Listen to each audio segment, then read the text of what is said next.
खुशबू को ताइमा ने घर से बाहर निकाला। एक बार फिर आरंभ हुआ सूरज के खिलाफ। सारे खोए हुए बच्चों को सूरज ने ईसा की मदद से फिर से उनके माँ बाप तक पहुंचा दिया। खुशबू को जब यह पता चलता है कि उसकी बेटी किडनैप हो चुकी है तब वह घबरा जाती है। ताइमा जब खुशबू के चेहरे पर अपने बच्चे को छोड़कर मोनिका और पूरण के बच्चे की चिंता देखती है तब उन्हें समझ आ जाता है कि जरूर कोई बड़ा लोचा है। इतने में ईसा और सूरज मोनिका और पूरण के साथ दोनों बच्चों को गोद में उठाकर ले आते हैं। ताइमा उन्हें अंदर आने नहीं देती है और सवाल करती है कि इन दोनों में से खुशबू का बच्चा कौन सा है। इतने में खुशबू जो आखिर एक माँ है अपने जज्बात रोक नहीं पाती और पूरण से बच्चे को छीनकर उसका चेहरा देखती है और राहत की सांस लेती है। यह देखकर ताइमा और सूरज समझ जाते हैं कि उनके नाक के नीचे बच्चों की अदला बदली की गई थी।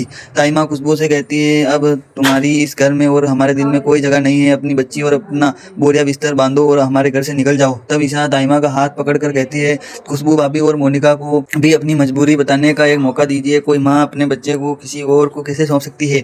लेकिन ताइमा और बहुत ज़्यादा गुस्से में होती है, लेकिन वह यह नहीं देख पाती कि उनके बेटे पूरण और मोनिका के साथ बच्चों को भी ईसा नहीं बचाया था। इतने में आरव वहाँ आ जाता है। अपनी भाभी की इस तरह बेइज्जती होते देखकर वह गुस्से में आ जाता है और सूरज से कहता है, अपनी ताइमा को बोलो चुप हो जाए वरना मैं भूल जाऊंगी कि मैं इस घर का जमाई हूँ और काव्या का पति हूँ। अपने घर के रिश्ते टूटते देख पूर्ण आखिर वह 2 साल पुराना राज खोल देता है जो इतने वक्त से दबा हुआ था। पूर्ण कहता है, खुशबू हमारे पास आई थी और उसने कहा था कि मेरी और अनुराग की बेटी की कभी पैदा नहीं हो सकती, इसलिए अपने IPS का सहारा लिया।